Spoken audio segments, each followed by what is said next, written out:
Beberapa pemikir yang mengkaji Hamzah Fansuri seperti Drewes dan Brakel, kemudian A.H. John, ada juga perdebatan itu di jurnal Archipel ya antara tahun 2000 sampai 2003 kalau tidak salah perdebatan dalam jurnal tersebut yang perdebatan tentang kehidupan Hamzah Fansuri. Saya bingung baca itu karena orang berdebat ya, tapi setidaknya disimpulkan oleh Carol Kersten, dia bilang Hamzah Fansuri itu meninggal pada 1 April 1527. Dia lahir berarti pada abad sebelumnya, pertengahan abad sebelumnya, pertengahan abad ke-15. Jadi sebenarnya Hamzah Fansuri itu sudah lama lahir, 100 tahun sebelum Iskandar Muda. Dan 100 tahun periodenya sebelum Syamsuddin Al-Sumatrani. Jadi Al-Sumatrani itu bukan murid langsung daripada Hamzah Fansuri. Itu ditemukan di pemakaman Ma'ala ya, di Madinah ya, waktu orang-orang Wahabi waktu itu membersihkan kuburan-kuburan. Niat mereka tidak ada klinik orang-orang berlebihan di kuburan. Jadi ditemukan di situ ada makam namanya Syekh Hamzah dari Fansuri katanya. Nanti kita lihat di mana Fansuri itu. Dalam puisinya Hamzah Fansuri mengatakan Hamzah Fansuri mendapatkan wujud di tanah Syahrinui. Kalau Drewes bilang itu maksud dia bukan lahir, tetapi mencapai ma'rifatullah dalam tasawufnya, dalam suluk. Tapi kalau Al-Atas bilang itu bukan maksud mendapatkan tingkatan spiritual, tetapi betul-betul ingin mengatakan kelahiran fisik. Al-Atas bilang dia kemungkinan lahir di Thailand, Ayutthaya, Syahrenawi itu. Mungkin dulu daerah Thailand ada pantai-pantai yang juga banyak dikunjungi pedagang Muslim, sehingga dulu Muslim ada beberapa kawasan yang ada Muslimnya di daerah sana. Tetapi Ali Hasmi mengatakan Jafar Suri itu kakek buyutnya itu datang dari Persia, kemudian mengajar di Zawiyah Blang Pria. Apalagi yang menguatkan itu karena ada kata tanah di sini. Jadi kalau kita sebut kata tanah itu berarti sebuah negeri ya. Sama seperti kalau di Aceh Besar disebut alam. Kalau bahasa Aceh sekarang lam ya. Jadi ketika menyebutkan tanah berarti ini menggunakan istilah bahasa Melayu Pasai. Yaitu bahasa Melayu yang menjadi bahasa pengantar daripada Hamzah Fansuri menempuh pendidikan pertama yaitu di Zawiyah Blang Pria. Saya sangat curiga dengan Zawiyah Blang Pria ini karena saya melihat juga eh, Syekh Siti Jenar punya ajaran Wahdatul Wujud yang sangat berbeda dengan para sufi di Timur Tengah ya, seperti Al-Hallaj, Ibnu Arabi, Bayazid dan sebagainya. Jadi kayaknya Zawiyah Blang Pria ini berhasil mengembangkan sebuah ajaran Wahdatul Wujud yang khas Nusantara begitu ya, sehingga ajaran Hamzah Fansuri sebenarnya dia sangat unik, beda dengan ajaran tasawuf yang dari Timur Tengah. Walaupun dia kemudian pergi ke Timur Tengah, tetapi kayaknya cuma menambah-nambah referensi tentang ilmu dia tentang wahdatul wujud. Dia sudah punya paham wahdatul wujud yang unik di dalam ajaran dia sendiri itu yang berasal dari Pasai itu. Syahrini itu di mana? Jadi salah satu anak Raja Jempa itu yaitu Syahrian Shah Salman, ada nama anaknya itu Syahrini. Sebelum yang lain yang itu Syahri Poli, Syahri Tanwi. Jadi Syahrini itu dia pergi ke Perlak. Pada masa itu Perlak menguasai banyak negeri, termasuk waktu itu menguasai negeri di utara Aceh, termasuk negeri-negeri di Pasai gitu ya. Jadi ketika disebut tanah Syahrinui, saya yakin itu rujukannya itu ke tanah di Pasai gitu ya. Karena ada kata tanah lagi yang dia katakan, itu menunjukkan itu negeri yang berada di kawasan Pasai. Kemudian dia menuntut ilmu di Zawiyah Gang Pria, kemudian dia pergi ke Singkil ya, di sana dia punya paman ya, paman dia mengajar buka zawiyah juga di daerah Singkil gitu ya. Lalu kemudian dia pergi ke Barus. Nah, Barus ini beda dengan Fansur. Kalau orang mengatakan Barus adalah Fansur itu berarti dia tidak paham transformasi bahasa Melayu Pasai dan bahasa Aceh gitu ya. Karena Barus dan Fansur itu beda penyebutannya. Barus ya di Barus di Sumatera Utara. Di sana memang ada pelabuhan waktu itu. Nah, dari Barus itulah baru dia ke Fansur. Nah, dari Fansur ini yang menjadi pelabuhan besar waktu itu, dia pergi ke Irak, Palestina, Hijaz, ya, baru balik ke Fansur, dan dia berkarir di Fansur itu. Di mana Fansur? Kalau menurut Ikhwan Azari, saya juga percaya itu berada di ujung Pancu, di Pekanbadak, Aceh Besar ya, dekat Banda Aceh. Jadi dulu, sekarang kan itu sudah menjadi apa namanya, sudah menjadi teluk gitu ya. Kalau dulu itu adalah Tanjung, cuman karena masalah abrasi, jadi daratan itu sekarang sudah hilang, sudah tenggelam ke laut. Makanya laut di Ujung Pancu itu sebenarnya nggak dalam. Dan bahkan kan banyak daerah-daerah di Banda Aceh itu ketika orang-orang menggali nisan, itu banyak sekali nisan ditemukan di laut gitu ya. Hamzah Fansuri menghasilkan 30 puisi paling kurang ya yang bisa disimpan. Dan paling lengkap itu ada di karya Abdul Hadi WM. Di bukunya Tasawuf yang Tertindas, di lampirannya itu ada 30 puisi, walaupun tidak semuanya bisa dibaca gitu ya. Sehingga Pak Abdul Hadi WM itu hanya bisa mentranskripsi atau mentransliterasi ya yang nampak-nampak saja sekitar 27 kalau tidak salah yang lengkap ya, ada beberapa tidak lengkap. Hamzah Fansuri menulis 3 prosa yaitu Darabul Asikin, Asrar Arifin, dan Al-Muntahi. Apa pokok ajarannya yaitu menekankan pentingnya perjalanan manusia tentang ketuhanan, kemudian bagaimana manusia menyatu dengan Allah. Akan kita pelajari nanti gitu ya. Hamzah Fansuri menekankan pentingnya amalan batin dan lahir. Ini kita maknai nanti bagaimana kita melihat syariat dalam arti yang sebenarnya. Dalam Syarabul Asyikin itu ulasan yang paling banyak itu yaitu membahas tentang bagaimana makna batin dari syariat, hakikat, dan makrifat. Jadi singkatnya seperti ini, ketika kita melakukan syariat, ya syariat yang dilakukan secara terus-menerus, konsisten, penuh keikhlasan, itu menjadi tarekat bagi kita. Ketika itu menjadi tarekat bagi kita, maka hakikat akan terlihat gitu ya. Nah, keberhasilan menemukan hakikat itulah yang disebut dengan makrifat. Jadi begitu dia. Dan sebenarnya bukan sulu konvensional ya, walaupun Hamzah Fansuri juga punya tarekat dan dia juga ikut sulu gitu ya. Tetapi makna batin ini yang penting ya, bagaimana kita melakukan syariat secara konsisten hingga syariat itu menjadi terbiasa bagi kita. Keterbiasaan itulah yang disebut dengan tarekat ya. Dalam turun tarekat yang baik itu menghasilkan hakikat, yaitu melihat makna asli daripada syariat yang kita lakukan. Dalam hakikat itulah kita menemukan ma'rifatullah. Ma'rifat itu pengetahuan ya, pengetahuan ilahiyah. Sementara dalam karya Al-Muntahi itu banyak mengutip ayat Al-Quran, perkataan sahabat, dan perkataan-perkataan sufi lain tentang ajaran-ajaran yang mereka katakan itu sebenarnya adalah wahdatul wujud. Jadi wahdatul wujud dilihat dari Hamzah Fansuri itu sejak Nabi Muhammad, sejak Ali bin Abi Thalib. Misalnya salah seorang sahabat mengatakan, tidak kulihat sesuatu apapun kecuali Allah Subhanahu wa taala. Gitu ya. Jadi karena memang yang hak, yang nyata itu adalah Allah, yang lain hanyalah zil, bayangan gitu ya. Hamzah Fansuri menggunakan bahasa yang sangat puitis baik dalam menulis puisi maupun prosa-prosanya. Ajarannya menggunakan khas analogi masyarakat Melayu. Jadi menganalogikan ajaran Tauhid Wahdatul Wujud ini melalui analogi-analogi yang mudah dipahami oleh masyarakat. Nanti kita jelaskan sedikit. Juga dia mengkritik tentang bagaimana pada Kesultanan Aceh Darussalam 100 tahun sebelum Iskandar Muda itu banyak juga terjadi kecurangan gitu ya. Salah satunya misalnya berahimu daimkan orang kaya, manakan dapat mulia raya. Ya.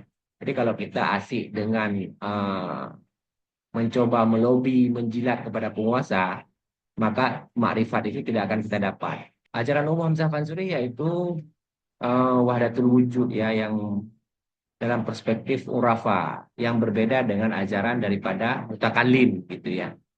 Saya kasih contoh satu yang sederhana tentang bagaimana bedanya antara ajaran mutakallim dalam melihat analogi cermin misalnya. Kalau dalam sufi, seperti dikatakan Hamzah Fansuri, cermin itu hanyalah bayangan. Dia tidak punya eksistensi sama sekali. Hanya bayangan kalau dalam sufi. Tetapi kalau dalam ajaran mutakalim, cermin itu punya wujud, tetapi wujudnya beda dengan yang punya cermin atau orang yang sedang bercermin. Jadi orang yang bercermin dengan bayangan dalam cermin adalah sama-sama punya wujud, tapi wujudnya beda. Kalau dalam perspektif teolog ya, mutakalim.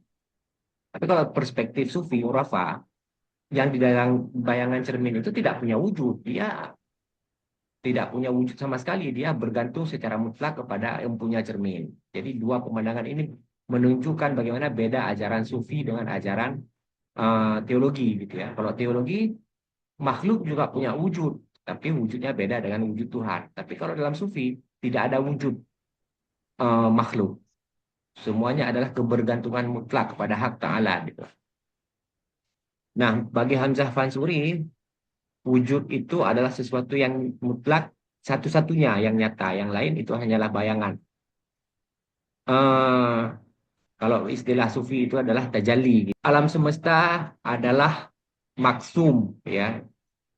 Sementara hak Ta'ala itu kasim, gitu ya. Kemudian wujud yang dimiliki oleh makhluk itu waham saja, artifisial gitu ya, tidak hakiki gitu ya.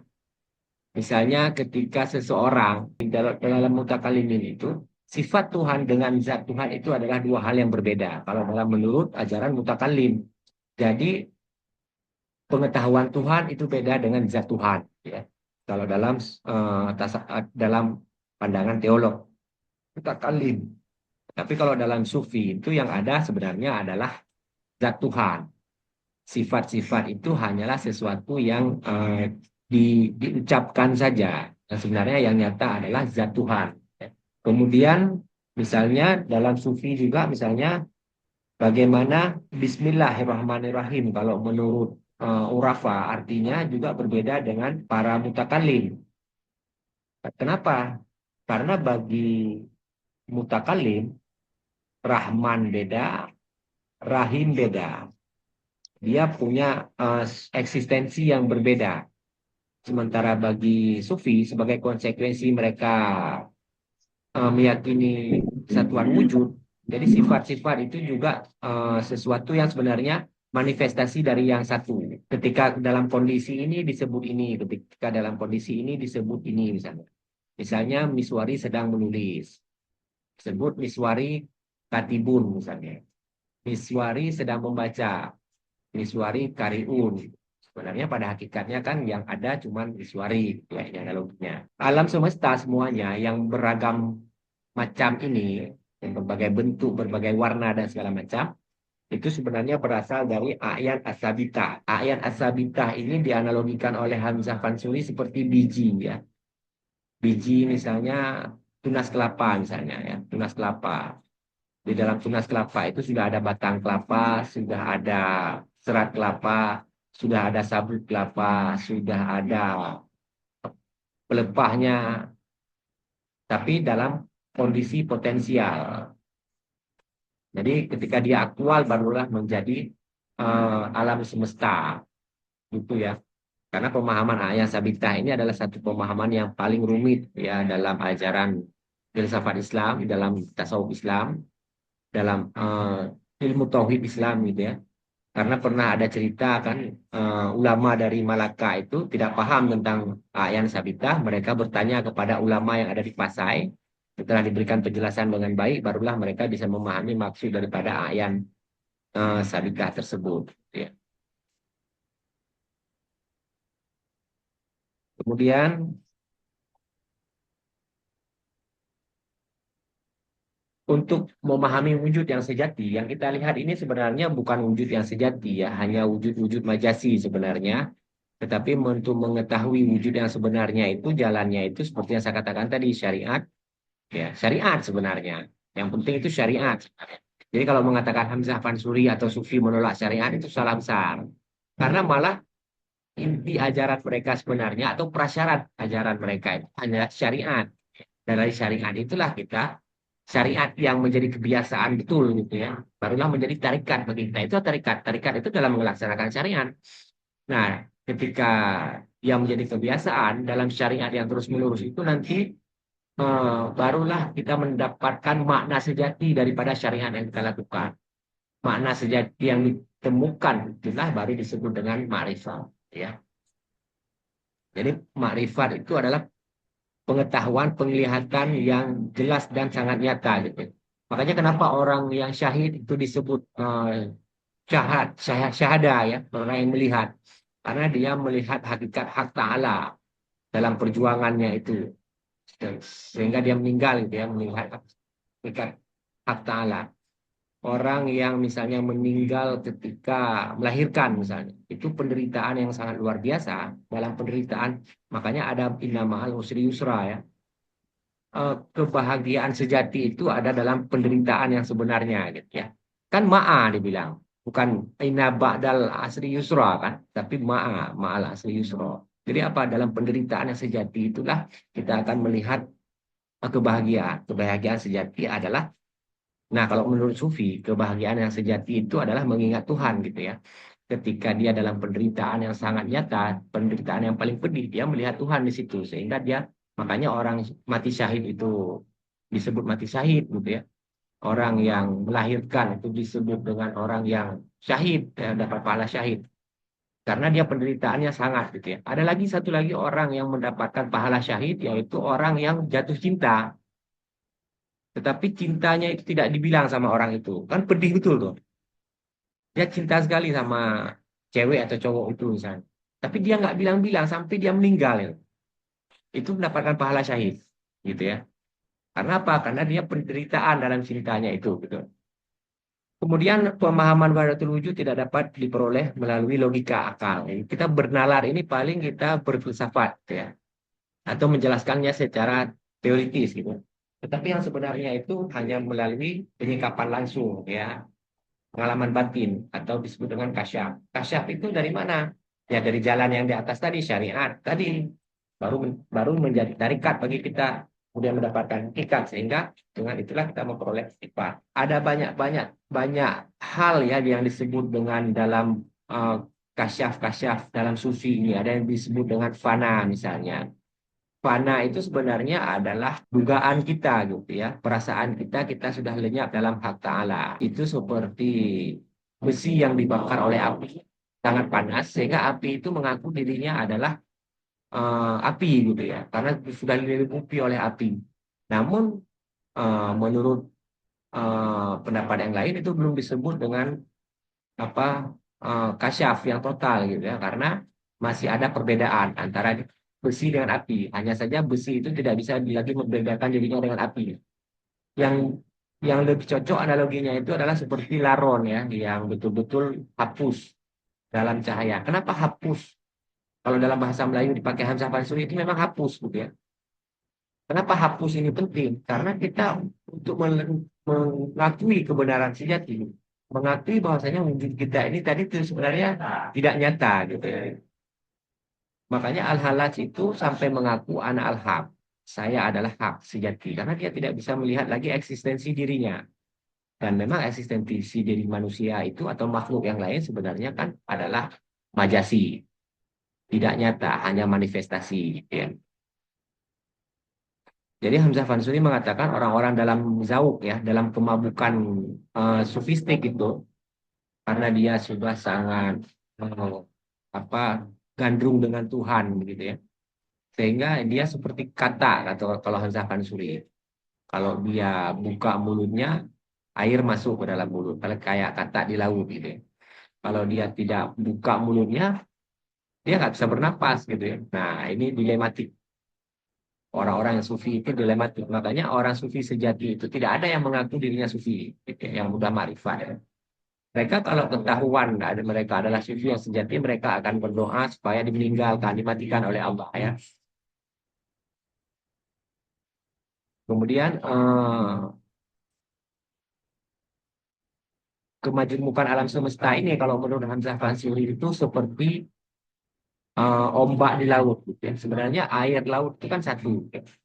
Tapi dia ketika muncul menjadi ombak, menjadi berbagai bentuk yang sebenarnya itu adalah lautan. Pelajaran lautan Hamzah Fansuri. Atau kayak buih ya, buih itu kan berbagai bentuk gitu ya. Ya sebenarnya adalah air gitu ya. Ini analogi-analogi yang dibuat oleh Hamzah Fansuri. Semuanya dari hak Ta'ala dan yang lain hanyalah penampakan atau tajalli dari hak Ta'ala.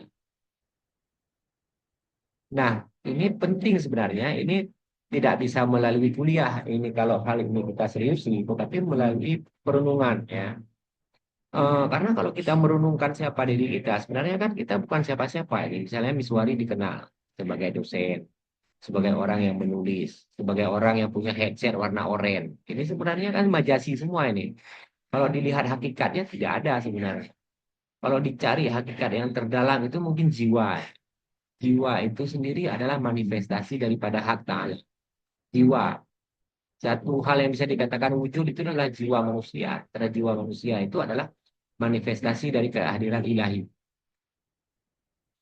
Berarti kalau dikatakan ada, yang ada cuma satu gitu, hak ta'ala. Karena apa? Karena secara analitik juga hak ta'ala ini tidak bisa didefinisikan. Karena hal-hal yang didefinisikan itu kita melakukan definisi kalau dalam filsafat itu menggunakan genus, spesies, diferensia. Al-insanu, hayawanu, natik. Ya, genusnya hayawan, natiknya, diferensianya. Sehingga muncullah definisi. Tetapi wujud tidak bisa didefinisikan karena dia bukan genus, bukan spesies, bukan diferensia. Membuat definisi hanya bisa melalui genus dan spesies dan diferensia. Ini dalam konsep filsafat, gitu ya.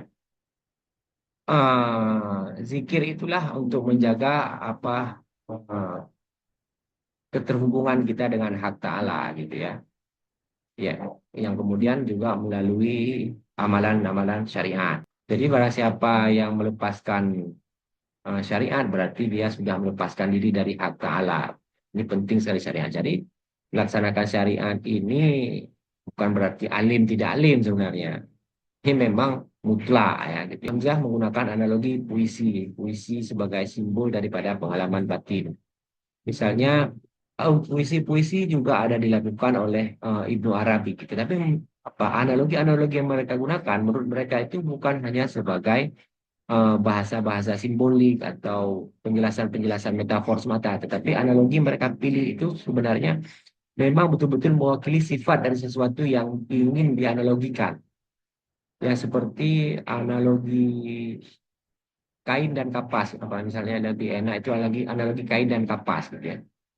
Kapas itu satu ya ada kapas. Kemudian dijahit menjadi berbagai kain atau dibuat jadi benang lalu dia dijahit jadi baju. Dia menjadi berbagai bentuk, tetapi sebenarnya itu adalah eh, kapas gitu ya. Itu contoh analogi untuk menjelaskan hak ta'ala yang sebenarnya kan. Berbagai bentuk itu hanyalah majasi saja. Ini yang penting dari poin ajaran Hamzah Fansuri yaitu sifat hak ta'ala. Tadi kita sudah bicara dalam pandangan sufi, sifat itu sebenarnya hanyalah ungkapan-ungkapan. Yang nyata sejati adalah zat hak ta'ala. Gitu ya. Tapi ada sifat-sifat hak ta'ala untuk dibahas supaya kita mengenal hak ta'ala itu sendiri. Untuk apa mengetahui misalnya, mengenal miswari Fulan, miswari Pulin, miswari orang ini tinggal di sini, berbagai identitas itu sebenarnya hanya tujuannya untuk mengenal siapa zat miswari sebenarnya kan. Nah, di ini untuk sifat-sifat ini sebenarnya adalah hanya untuk mengenal siapa hak ta'ala itu sebenarnya gitu ya. Nah, ini berlaku secara konsekuensi gitu ya. Misalnya pertama adalah hayat, hidup ya. Karena orang yang tidak hidup tidak bisa punya ilmu ya kan. Orang mati kan nggak punya ilmu. Gitu. Jadi sesuatu itu untuk dikatakan berilmu pasti dia harus hidup gitu kan. Nah, jadi sifat yang pertama yang paling penting itu adalah hayat, hidup. Hak Ta'ala itu hidup. Kemudian dia berilmu. Karena dia berilmu, makanya dia punya keinginan. Orang yang tidak punya keinginan berarti orang yang tidak punya ilmu, tidak punya pengetahuan. Kita nggak tahu apa-apa. Bagaimana mau pengen ini, dan mau memilih presiden kan. Presiden A nggak kita nggak calon presiden A nggak kenal, calon presiden B nggak kenal, sehingga kita nggak ada keinginan untuk memilih dia gitu kan. Jadi keinginan itu muncul karena kita punya ilmu. Ketika kita punya pilihan atau kehendak untuk memilih, barulah kita punya ketentuan gitu ya, bisa menentukan. Bagaimana menentukan sesuatu kalau kita tidak punya uh, keinginan untuk memilih gitu ya. Nah, ini konsekuensional gitu ya. Kemudian ini sebenarnya adalah skema gambar daripada ajaran Ibnu Arabi ya, untuk bagaimana kita melihat apa skema ini nanti dalam ajaran Hamzah Hamzah Fansuri seperti apa gitu ya. Kemudian dengan adanya ketetapan, barulah ada kalam gitu ya. Ketika ada sesuatu yang dipastikan, barulah kita memberikan suara misalnya gitu ya. Ketika sudah jelas apa yang kita pikirkan, barulah kita mengucapkan, misalnya gitu ya. Nah, dengan adanya ucapan adalah sesuatu yang bisa didengar, kan? Sami, kan? Ya, kemudian eh, dengan adanya sesuatu yang didengarkan, maka barulah ada penginderaan-penginderaan yang lainnya, karena sudah ada tindakan, ya, sudah ada tindakan berarti sudah ada yang bisa dilihat, sudah ada karya misalnya, sudah ada produksi, sehingga ada sesuatu yang bisa dipahami gitu ya. Nah, dalam tingkatan wujud ini, ajaran tasawuf ini juga dalam menurut Hamzah Mansuri ini, misalnya ajaran-ajaran seperti ittihad dan hulul itu dipersoalkan oleh Hamzah Mansuri karena itu dianggap sebagai bukan wahdatul wujud yang sejati karena masih meniscayakan adanya dualitas. Ittihad dan hulul, ada sesuatu yang menyatu dengan sesuatu yang lain, berarti masih mengakui dua eksistensi. Kalau masih mengakui dua eksistensi berarti tidak bisa dianggap sebagai wahdatul wujud. Ya. Oke. Kemudian problemnya adalah dalam filsafat dan segala ajaran-ajaran pemikiran, yaitu bagaimana dari satu muncul yang banyak. Ini dibahas sejak awal oleh para filosof, sufi dan segala macam. Kalau Pitagoras mengatakan bahwasanya ketunggalan adalah dasar sesuatu. Yang banyak ini pasti berasal dari satu, menurut Pitagoras. Kemudian menurut daripada Plato, segala yang beragam di dunia material ini berasal dari satu kesatuan ide, alam ideal, kalau menurut Plato. Kalau menurut Plotinus, keberagaman yang ada ini dia merupakan emanasi atau turunan daripada satu. Nah, ini disebut oleh sebagai akal ilahiyah ya. Karena pemikiran Plotinus ini sangat menginspirasi filosof Muslim ya dalam menjelaskan dari bagaimana dari satu muncul yang beragam. Sehingga dalam filsafat Islam muncul misalnya akal-akal, 10 akal dalam ajaran peripatetik Islam seperti ajaran oleh Al-Kindi, Al-Farabi, dan Ibnu Sina gitu ya. Kalau dalam filosof aliran iluminasionisme Islam seperti Al-Surawardi, dia melihat keberagaman itu seperti sumber cahaya gitu ya. Jadi teori dia itu teori iluminasi, isyrak. Dari satu cahaya menghasilkan beragam eh, kemajemukan. Ajaran Hamzah Mansuri ya, yang inti yaitu martabat tujuh dan konsep lata'ayun. Yang mana ajaran martabat tujuh ini jadi berbeda nanti dengan ajaran martabat tujuhnya Syamsuddin Al-Sumatrani. Karena Syamsuddin Al-Sumatrani ini lebih duluan dipengaruhi oleh pemikir dari India yang mana yang namanya Syekh Fadullah Burhanpuri dalam karyanya itu Tuhfah Al-Mursalah ila Ruh Nabi Sallallahu Alaihi Wasallam. Sementara ajaran martabat tujuh Hamzah Fansuri itu berbeda dengan ajaran martabat tujuhnya Syamsuddin. Makanya Pak Abdul Hadi WM almarhum mengatakan salah satu menguat bahwasanya Hamzah Fansuri itu beda jarak dan sangat jauh, beda waktu jauh dengan Syamsuddin Al-Sumatrani karena ajaran Sumatrani itu sudah berbeda dari ajaran Hamzah Fansuri.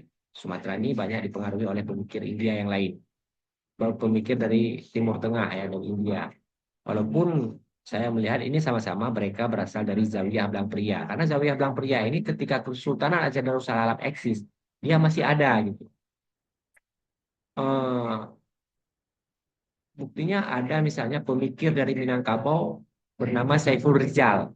Itu dia dari alumni Zawiyah Belang Pria yang dia datang ke Kutaraja waktu itu untuk mendebat mufti pada waktu itu. Muftinya baik apa muftinya Iskandar Sani, yaitu Nuruddin Araniri. Jadi Nuruddin Araniri itu kembali ke India pulang karena kalah berdebat dengan pengikut Wahdatul Wujud yang lain yang bernama Saiful Rijal. Dia orang Minangkabau. Kemudian martabat tujuhnya Hamzah Mansuri yaitu makam pertama itu ahadiyah, yaitu hakikat hak ta'ala yang tidak bisa dibahas sama sekali. Tidak bisa dibayangkan pun tidak bisa. Gitu. Kemudian ada wahdah. Hakikat selanjutnya adalah wahdah, yaitu di sini adalah hakikat Muhammadiyah, hakikat Muhammad ya. Kemudian pada manifestasi selanjutnya terdapat hakikat wahidiyah.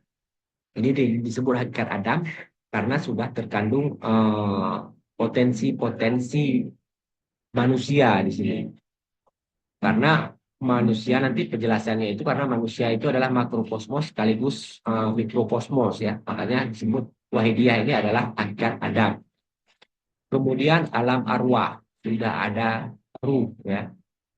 Ruh berarti sesuatu yang bersifat spiritual ya, bukan material gitu ya. Kemudian ada alam misal, alam bentuk. Ini juga sebenarnya adalah alam spiritual ya, alam bentuk ini. Kenapa? Karena bentuk itu sebenarnya tidak bisa dimaterialkan. Yang material itu jasad sebenarnya. Bentuk itu bukan material. Yang bentuk itu adalah jasad sebenarnya. Jadi ketika bergabung antara ruh dan bentuk, barulah dia menjadi jasad. Tingkatan-tingkatannya. Barulah alam insan yang terakhir yaitu hakikat manusia. Sudah ada bentuk, sudah ada ruh, sudah ada jasadnya. Itulah alam manusia. Kenapa manusia pembahasannya di sini? Karena manusia adalah makrokosmos dan mikrokosmos sekaligus. Jadi menjelaskan manusia sebagai representasi makhluk dan wakil daripada dibahas sebagai manusia, seluruh alam. Makanya manusia mikrokosmos sekaligus makrokosmos. Dalam diri manusia ada seluruh alam semesta. Itu maksudnya. Sekaligus manusia itu sendiri adalah keseluruhan alam semesta. Apa? Segala hal yang bisa dijangkau, dipahami dalam semesta ini semuanya ada pada diri manusia. Jadi manusia itu adalah prototipe alam semesta sebenarnya. Karena dalam teori evolusi juga melihat manusia itu adalah makhluk yang tidak berevolusi lagi gitu ya. Karena mungkin jangan-jangan tidak berevolusi lagi ya karena memang sudah sempurna bentuknya seperti ini. Mau evolusi bagaimana lagi gitu ya. Kalau digabung dengan cyborg misalnya, ya udah nggak manusia lagi, berarti setengah robot berarti kan. Nah, konsep la ta'ayun dan konsep ta'ayun. Nah, ini yang menjadi, kalau ini tadi martabat 7 ini masih ada dalam ajaran Ibnu Arabi. Bahkan dia mirip-mirip dengan ajaran filsafat ya. Konsep esensi daripada filsafat Islam ya. Eh, bentuk, jasad, ruh gitu ya. Tapi kalau ta'ayun ini betul-betul ajaran daripada Hamzah Fansuri. Kalau dalam Abdul Arabi itu tajalli ya. Kalau dalam Hamzah Fansuri itu ta'ayun. Ini gambarannya seperti kita melihat yang tadi gitu ya. La ta'ayun sesuatu yang sama sekali tidak mampu dijangkau, tidak mampu dipahami oleh apapun gitu ya. Dia adalah berada dalam keabsolutannya. Baru terjadi ta'ayun awal, yaitu munculnya dari mana ta'ayun awal ini? Wujud, syuhud, dan nur. Penyaksian ya, lalu cahaya. Dia muncul pada wujud sebagai wujud masih wujud. Kemudian ta'ayun sani yaitu ayan asabita. Nah, kalau ini sudah ada kandungan kemajemukan dalam ayan sabita ini. Potensi kemajemukan masih ya. Belum majemuk, hanya potensi kemajemukan. Analoginya sering dibuat ini seperti biji. Ya. Kayak biji padi misalnya. Di dalamnya sudah ada buah padi. Di dalamnya sudah ada daun padi gitu ya, sudah ada akar padi. Padahal dia adalah biji. Ini menggambarkan analogi daripada ayat sabita. Baru bertayun selanjutnya, baru ta'ayun pada jiwa, gitu ya. Karena jiwa itu adalah hakikat daripada manusia. Ya nanti kalau kita lanjutkan, jiwa itu adalah manifestasi ilahi. Jadi makanya Hamzah Pansuri menemukan dari Barus ke Kudus terlalu susah mendapatkan wujud di dalam rumah. Rumahnya maksudnya dalam hati. Jadi hati itu adalah manifestasi daripada ilahi. Ya. Cuma kadang banyak dari kita tidak mengaktualkan potensi manifestasi ilahi itu gitu. Ta'ayun Rabi dan Khamis yaitu kemajukan alam semesta dan jasad manusia. Nah, pada ta'ayun terakhir inilah muncul daripada alam semesta. Ini sebenarnya kalau kita lihat secara murni konseptual, ini adalah bagaimana upaya menjelaskan dari satu muncul kemajemukan. Yang ini problem seluruh pemikiran Pitagoras. Selanjutnya kita masuk ke dalam ajaran yang lebih agak-agak berbau konkret ya. Keragaman seperti tanah menjadi ilmah dan diberiuk. Ya. Kalau dalam zaman suri, problem yang rumit tadi ya, mulai dari Pitagoras, Plotinus, Plato dan segala macam itu dengan Hamzah Pansuri itu sangat sederhana. Karena orang bilang ajaran Hamzah Pansuri itu rumit, itu salah besar. Karena dialah yang paling mudah menjelaskan bagaimana dari ketunggalan muncul kemajemukan. Kalau bahasa kasarnya, atau bahasa sederhana, bukan bahasa kasar, ya. Bagaimana dari Tuhan yang satu itu muncul banyak alam semesta gitu ya. Jadi dia bikin analogi kayak tanah ya. Tanah itu orang buat kending, buat periuk, buat gayu, buat apa lagi namanya, buat kuali gitu ya. Itu dari tanah kan. Orang dulu buat itu dari tanah semua kan.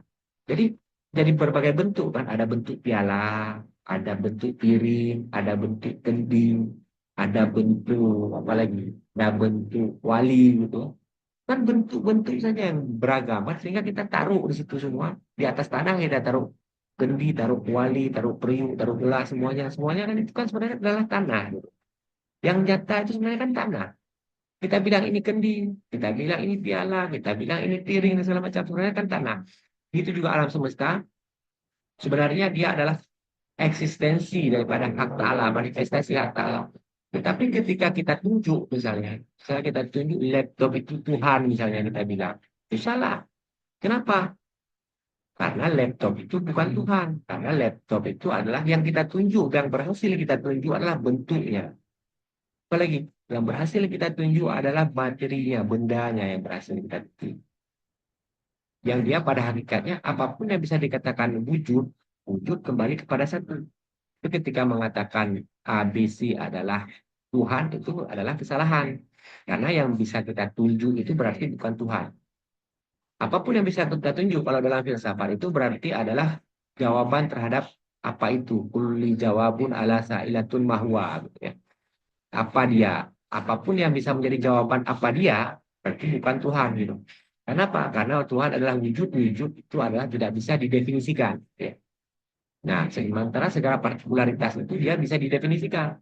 Nah, ini ambigu ya, bukan paradoks ya. Inilah sistem ambiguitas dalam pembelajaran filsafat dan tasawuf falsafi gitu ya. Jadi eh, ketika mengatakan orang mengaku dirinya adalah Tuhan, berarti itu salah. Kenapa? Karena dia bukan Tuhan, dia adalah manusia.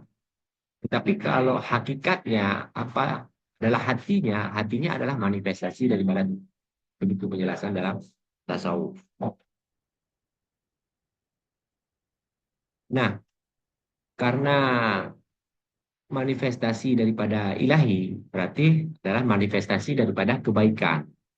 Jadi keburukan muncul dari ketiadaan manifestasi ilahi, ya. Jadi kebaikan itu hanyalah kita kasih nama saja. Keburukan hanyalah kita kasih nama daripada sesuatu yang kurang baik, ya. Eh, yang sebenarnya keburukan itu tidak ada, cuma kita percepat aja. Kita katakan jahat, misalnya buruk kita katakan. Padahal buruk itu tidak ada. Yang ada adalah kurangnya kebaikan. Kenapa kurangnya kebaikan? Kurangnya manifestasi ilahi pada sesuatu itu gitu. Nah, dalam Hazaf Pansuri melihat manusia sebagai manifestasi ilahi tadi dan hatinya itu adalah manifestasi ilahi. Manusia itu berada di alam dunia ini hanya sementara saja. Seperti anak dagang. Anak dagang itu maksudnya orang santri ya yang pergi ke lembaga pendidikan kemudian pulang seperti Anda ya. Ada yang pulangnya 8 semester, cinta sekali dengan dunia ini ya, cinta sekali dengan cokala gitu ya. Sampai 8 semester, bataku sebelah kiri sudah siap, Anda pengen bataku sebelah kanan siap. Gak sedikit selesai bataku kiri kanan Anda pengen ya, karena saking cintanya terhadap cokala itu. Anda pengen bataku samping pasca juga selesai dibuat. Ya. Belum selesai juga, pengen lagi 2 semester lagi sampai semester 8 ya. Sampai gedung pasca dicat gitu ya. Baru Anda ujung-ujungnya nggak tamat juga DO gitu ya. Nah, itu berarti cinta sekali dengan Cergala gitu ya. Orang yang lama-lama di dunia gitu ya. Kalau anak dagang misalnya, anak dagang kan kita dagang ini sebenarnya kan. Kalau kita ke Cergala itu kita niatkan sebagai dagang, sebenarnya kita banyak banyak pahalanya karena kan menuntut ilmu gitu ya. Dagang dimaksud ini adalah orang yang apa namanya menuntut ilmu, ya. Anak dagang disebut dalam bahasa Melayu. Nah, dia pergi sebentar, mendapatkan ilmu, lalu dia pulang. Hidup ke dunia sebenarnya begitu juga. Kita berdagang hidup di dunia ini. Kita lihat Allah bagaimana melakukan kebaikan, lalu kita pulang lagi gitu kan. Kayak orang pergi berdagang. Nah, kemudian eh, pulang kita itu adalah pulang. Nah, ini nanti ada cerita tentang pulang lagi. Kalau kita terlalu sibuk dengan urusan dunia, maka kita pulangnya akan susah gitu ya. Terlalu larut dengan dunia. Ya. Jadi dunia sebenarnya adalah persinggahan sementara. Kayak orang pergi dagang gitu, dia kan pulang lagi gitu ya, membangun kampung halaman dan sebagainya. Fokus manusia seharusnya adalah pada spiritualitas itu, pada simpel sekali syariat. Orang dulu gitu, mereka itu gak alim-alim kali kan, anak mutalup talup deng anak anak mutalup mutalup ija keno ija kede kaijanyo kaijaji kanyo kaji bajaro, mana nggak ada kayak gitu orang dulu, biasanya mereka simpel. Orang-orang kawan-kawan saya dulu pergi-pergi apa masuk lembaga pendidikan tradisional gitu ya. Ya, memang pakai celana liat ya biasa dia. Baju meja, kadang-kadang baju oblong dia. Tapi pengetahuan agamanya luar biasa. Nahu sorop dalam. Kitab semua bisa dibaca sebenarnya. Dan dia paham karena betul-betul ngaji ya. Sekarang baru 3 hari pergi ngaji. Karena mereka oh begini. Kenapa? Bukan hakikat yang dicari. Orang dulu ibadahnya biasa aja. Karena memang ya dalam dalam beragama itu yang disuruh ya syariat. Gak ada disuruh A, B, C, nggak ada. Dalam syariat itulah yang sering dilakukan menjadi apa namanya menjadi menjadi kebiasaan diri disebut dengan tarikat. Dalam tarikat itu nanti bisa menemukan hakikat. Kalau hakikat itu ditemukan maka dia disebut menjadilah dia adalah marifat. Sederhana sekali sebenarnya. Yang membuat susah itu kita. Agama menjadi begini, menjadi begini, selebut, ubah agama jadinya salah. Nah, itu kan masalah. Terakhir, kalau datang ke alam yang baru, dunia yang baru, agamanya ditinggal gitu. Padahal nggak perlu gitu. Kan dia lupa agama itu simpel sebenarnya. Misalnya, orang laki-laki, Allah anjur semayang, anakku banyak kerung. Urut aja kerung semayang. Dia kan ada celana tuh. Kalau dia sendiri punya dong ya lu. Masa naik mobil jumbo dong ya lalu. Kita lagi ya. Umang. Jadi hana sembahyang, hana jagro lucu gitu. Jadi agama itu dikerumit namanya. Kita ini adalah fakir mutlak ya, tidak punya eksistensi sama sekali. Eksistensi hanyalah pada hak Ta'ala ya. Apa? Kita ini makhluk ya, alam semesta ini seperti termasuk manusia itu sebenarnya seperti kopula kalau dalam sebuah kalimat ya. Kopula itu kayak mana kalau dalam kalimat? Dia bergantung mutlak kepada subjek. Misalnya begini, Miswari pergi ke Bandung ya. Miswari pergi. Nah, pergi itu populer. Jadi pergi itu sama sekali tidak punya daya, tidak punya makna apapun tanpa ada subjek. Subjeknya Miswari tadi ya. Jadi, eh, populer itulah makhluk gitu ya. Bergantung mutlak kepada hak ta'ala. Sama seperti bergantungnya akibat kepada sebab. Eh, pintu terbuka itu bergantung mutlak kepada sebab gitu ya. Sebabnya ada yang buka. Ya. Ini bergantung mutlak kepada yang buka. Kalau nggak ada ditimbangin misalnya kan bergantung mutlak ya. Dia tidak punya daya sama sekali gitu ya. Persis tidak punya dayanya besi kepada tukang besi. Nah, analogi yang lain. Jadi besi yang nggak bisa ngapa. Besi nggak bisa menempah dirinya tiba-tiba jadi parang. Nggak bisa. Dia bergantung mutlak kepada tukang besi ya. Sama begitulah kita bergantung kepada hak ta'ala gitu. Nah, jadi tujuan yang sebenarnya itu adalah melepaskan diri daripada kecenderungan duniawi gitu ya. Bukan yang udah punya mobil jual mobil gitu ya. Tapi apakah itu membuat Anda terlupakan dengan Tuhan gitu. Apakah dia yang bikin Anda nggak bisa sholat? Tapi kalau ada mobil Anda pergi sembahyang Jumat misalnya, ya itu berarti sarana Anda. Jadi makna duniawi beda dengan materi. Ya, kalau duniawi, apapun yang bisa melepaskan kita daripada keingat pada Tuhan, itulah disebut duniawi. Bukan berarti kayak dulu ada orang kerja bank. Gitu. Banyak kali keluar orang kerja bank, dulu bank konvensional ya. Bank katanya riba segala macam. Terakhir anaknya ira-ire, dia keluar dari pekerjaan itu. Berarti itu masih mengherankan cara dia memahami agama itu. Manusia sebagai anak jamu juga, analogi lain selain apa anak dagang, anak jamu. Jamu ini bahasa jamu, orang yang dijamu ya, jame ya kalau bahasa Melayu ya, jamu. Dia dijamu ya, jame, tamu ya kalau bahasa Indonesia ya. Kalau bahasa Melayu jamu gitu ya. Bukan kalau bahasa Jawa jamu lain lagi gitu ya. Manusia itu harus melebur kepada hak Ta'ala gitu ya, melalui syariat dan seterusnya tadi. Seperti laron itu kan sangat rajin dia cari api gitu ya. Dia terbakar gitu ya. Kayak gitulah analogi yang cocok untuk menggambarkan manusia gitu. Tapi jangan reaksioner gitu ya. Kayak orang-orang sekarang kan banyak beragama dengan reaksioner. Malah masjid pernah digunakan sebagai alat untuk memfitnah, memprovokasi orang ini, orang itu. Presiden pun difitnah di masjid. Kan aneh itu. Bukan begitu juga maksud daripada laron, menjadi laron itu ya. Tetapi makanya agama itu untuk orang yang berakal gitu ya. Kita kenali dulu diri kita. Kira-kira akal kita sudah matang apa belum? Kayaknya kalau belum matang akalnya, jangan beragama dulu lah. Jadi manusia aja dulu. Setelah kita menjadi manusia yang baik itulah, baru kita menjadi beragama. Jangan langsung beragama, nggak ada akal gitu. Jadinya orang-orang reaksional diprovokasi sama A, sama B, sama C. Terakhir menjelekkan A, menjelekkan B, menjelekkan C. Berarti itu akalnya belum sempurna. Kalau belum sempurna akal, nggak usah beragama.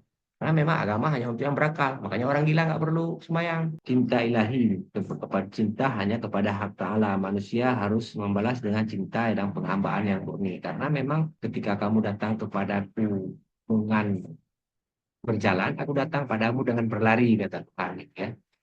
Eh, kalau dosamu sebesar sumur, pengampunanku sebesar laut, gitu ya. Ini kesalahan orang itu putus harapan ya. Padahal harapan itu yang sangat penting gitu ya. Manusia hidup dengan harapan karena energi yang paling besar itu adalah harapan. Saya ingat dulu ya waktu nunggu mobil di Simpang Arjuna ya, dari Birun mau ke Busmawe, itu mobil berhenti tiba-tiba digas sebentar. Udah pergi ke arah hijau, kan harapan. Tenang lo daduk ya. Tiba-tiba enggak digas lagi. Tiba-tiba digas lagi. Karap karap karap sampai pergi nih. Habis itu masuk gigi satu, jalan sedikit. Tunggu, tunggu, tunggu, kata Kernet. Padahal nggak ada orang tuh bilang Kernet, tunggu, tunggu. Karena memang belum jalan. Tapi kita kan ada harapan, agak senang gitu kan. Nah, kita hidup dengan harapan. Makanya jangan pernah putus harapan pada Tuhan gitu ya. Jadi ada penelitian, tikus itu dimasukkan ke dalam air 24 jam hampir kelelep, diambil lagi tikus itu, dibersihkan, lalu dimasukkan lagi ke dalam air. Pada dimasukkan kali kedua, itu dia bisa bertahan sampai 70 jam. Kenapa? Karena dia ada harapan pada kali yang kedua. Kenapa? Dia pikir dia akan diangkat lagi. Makanya dia sanggup bertahan sampai 72 jam. Padahal kali kedua itu. Manusia juga tidak pernah boleh bilang harapan. Sebab daripada salah satu sebab daripada Azazil itu dikutuk. Karena dia tidak punya harapan terhadap Tuhan. Gitu. Karena jangan-jangan kalau dia taubat itu, karena pengampunan Tuhan kan lebih besar daripada apapun ya. Termasuk dosa-dosa yang ada. Lagian dia kan bukan syirik ya. Nah, kalau dia mau taubat saja mungkin diampuni gitu ya. Cuman karena dia tidak udah hilang harapan terhadap pengampunan Tuhan, makanya dia dikutuk ya, jadi iblis gitu ya. Jadi kita harus melepaskan diri daripada kecenderungan duniawi gitu tadi. Kemudian melatih diri supaya berhubungan spiritual ya. Adab yang baik ya, disiplin juga misalnya, disiplin diri, ini penting. Untuk diri aja dulu yang penting, disiplin diri. Nah, hati adalah tempat manifestasi. Kemudian dalam hati manusia itulah apa namanya kandungan ketauhidan atau mendapatkan ma'rifatullah itu melalui hati, gitu ya. Makanya hati itu dianalogikan dengan rumah ya. Hati yang bersih itu adalah hati yang tidak ada kemarahan ya. Biasanya gitu ya. Makanya ada hadis ya, malaikat tidak akan masuk ke dalam rumah yang ada anjing gitu ya. Jadi kalau Anda sakit nanti berarti Anda pelihara anjing aja. Jadi malaikat nggak datang, nggak jambut nyawa Anda gitu. Nah kalau kalau itu yang dimaknai dengan anjing gitu ya. Tapi orang-orang yang pelihara anjing banyak juga mati itu kan. Berarti malaikat masuk dong ke dalam rumah orang yang pelihara anjing. Karena memang maksudnya adalah seperti dikatakan Al-Ghazali gitu ya. Ini maknanya adalah analogis gitu ya. Rumah dimaksud itu adalah hati gitu ya. Sementara anjing itu adalah sifat marah. Jadi Tuhan tidak datang kepada sifat yang marah gitu ya. Itu maksud daripada hidup itu adalah tujuannya cuma satu dari hidup ini. Untuk mengingat jalan pulang gitu. Paling mudah sebenarnya dalam hidup ini kan pulang. Untuk mata aja bisa pulang. Itu istilahnya gitu ya. Tapi kan nabrak tiang gitu kan. Tapi istilahnya kan kita lagi bengong-bengong ya. May Honda tahu, tingkat anampu, tingkatnya, tingkatnya, tajak juga kan. Honda tak gas, tak gas, tak gas, tak gas. Sampai juga rumah tiba-tiba. Itulah saking mudahnya jalan pulang. Nggak dipikirkan pun bisa sampai jalan pulang pun. Berarti paling mudah, jalan paling mudah itu adalah jalan pulang. Jadi dalam hidup ini sebenarnya bagaimana mempersiapkan jalan pulang. Karena sesuatu yang paling mudah itu pulang. Jadi pulangnya kemana? Pulang kepada ilahi. Gitu. Jadi sebenarnya kita hidup ini untuk bersiap kepada pulang. Caranya adalah oleh syariat. Sebenarnya kan simpel sekali hidup ini kan. Syariat memperbaiki yaitu adalah sekaligus itu adalah memperbaiki jalan pulang. Kenapa jalan pulang itu adalah jalan yang paling mudah. Makanya orang yang nggak tahu jalan pulang disebut sesat gitu ya. Yang nggak ngikut ajaran ini, ajaran itu, makanya ajaran sesat disebut kan. Kenapa? Apa itu arti sesat? Sesat adalah orang yang nggak tahu jalan pulang. Sambil tahu bahwa Honda sampai juga rumah. Berarti orang sesat itu udah insting. Instingnya aja udah nggak jalan. Apalagi akal. Insting pun nggak jalan. Itu paling berbahaya. Saya padahi ya. Jadi kan di situ mengklaim bahwa itu lokasi makam beliau. Sedangkan ada juga beberapa referensi mengatakan seperti Bapak tadi ada yang di Mekah, terus ada juga di Langkawi katanya. Jadi banyak sekali versi-versi makam-makam dari Hamzah Pansuri. Bukan hanya Hamzah Fansuri ya. Gajah Mada. Banyak makamnya kan. Eh, Tokoh-tokoh lain banyak makamnya gitu ya. Jadi saya pernah dengar, saya lupa dari siapa. Itu banyak ya sebenarnya petilasan. Misalnya Miswari, jadi orang yang sangat terkenal ya, seperti Hamzah Pansuri, atau terkenal seperti Gajah Mada, misalnya Miswari. Saya kan akan banyak makam juga. Di Biren satu makam saya, karena saya dari Biren. Nanti orang Langsa pun nggak mau kalah kan. Orang Langsa pengen saya makamnya di Langsa. Dia orang lahir aja dia di Biren. Nah, dia sebenarnya orang Langsa. Bikinlah makam saya satu Langsa. Jangan-jangan dibikin makam pas di warung kopi karena saya sering di warung kopi, pas di tempat warung kopi sering saya nongkrong bikin makam saya nanti kan. Kemudian saya misalnya saya pindah ke Jakarta misalnya, belajar di Jakarta lama misalnya. Di Jakarta satu bikin makam saya. Habis itu saya naik haji, pas lagi melakukan berbagai rangkaian haji tiba-tiba saya meninggal. Dimakamkanlah saya di Mekah atau di Madinah gitu. Udah ada satu lagi makam saya. Berapa jadi makam saya di Biren satu. Di Langsa satu, Jakarta satu, Mekah satu, udah empat makam saya. Terima kasih. Demikian.